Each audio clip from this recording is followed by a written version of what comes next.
Welcome to NCE News Wrap, where we bring you some of the month's biggest stories in a quick 5-minute roundup.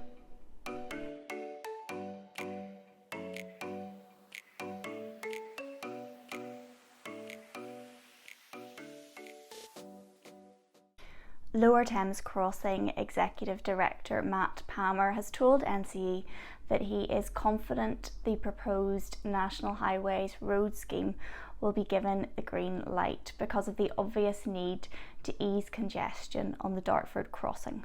"I am confident that any government, whether it be blue or red, will approve it," he said. "The issue is just when and timing.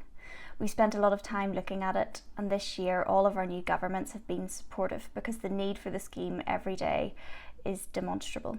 It never fails to deliver the congestion on Dartford. It is the worst piece of congestion we've got in the UK. The impact it has is dramatic, so something needs to happen. It's so obvious why you need it, so you've got an absolutely compelling narrative for the scheme." The 23 kilometres of new tunnels and roads for the Lower Thames Crossing will link Kent and Essex to relieve congestion at the Dartford Crossing. The DCO application has now been accepted by the Planning Inspectorate for examination.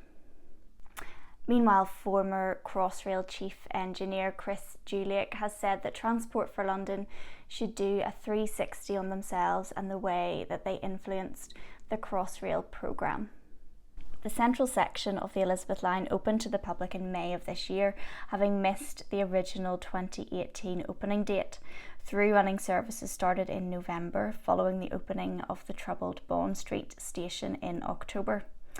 The full peak timetable is on track to be in place by May 2023. Speaking at NCE's Festival of Tunnelling, Dulake emphasised TfL's part in the delayed programme. There's a general view that maybe TfL should do a 360 on themselves in the way that they influence the programme. Because certainly the late purchase of rolling stock, which was a TfL-driven issue, the late purchase of lifts and escalators, which set the framework for much of the construction, which was quite late, they all had quite significant impacts on programme and certainty in what we were delivering.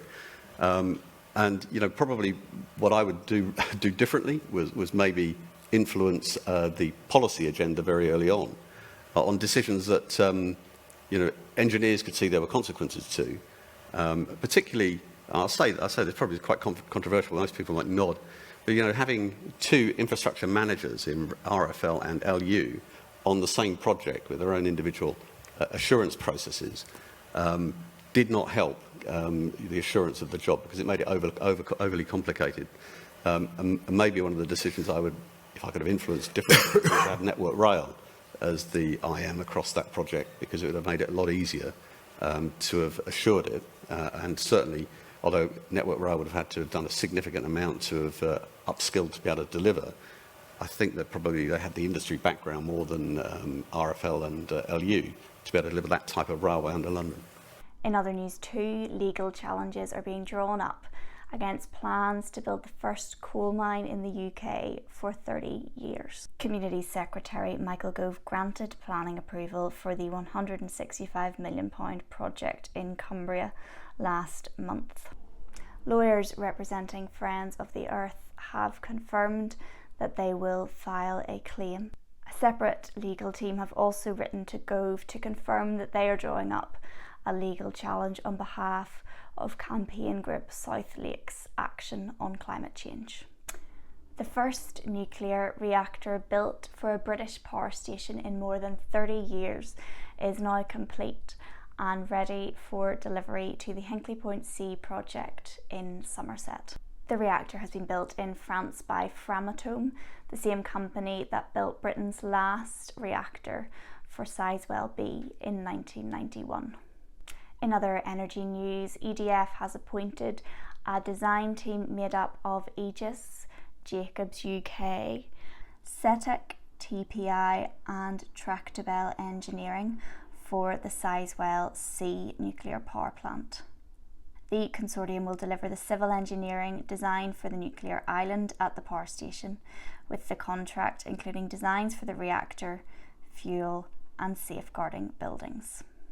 HS2 Limited has achieved A world first with its BBV JV team sliding a 12,600 tonne bridge, a record 165 metres, to position it over a motorway in Warwickshire. The site team worked around the clock to move the Marston Box Bridge into place over the M42. The operation took 40 hours at a speed of 4 metres per hour during a 10-day closure of the motorway. And finally, the stabilisation of the Hammersmith Bridge has been delayed due to difficulties obtaining materials. The initial repairs being carried out by FM Conway were due to be completed by the end of 2022. That deadline has now slipped to February 2023 due to challenges in obtaining steel from the Ukraine due to the ongoing war. Thank you for watching NCE News Wrap. Join us again next month for another roundup.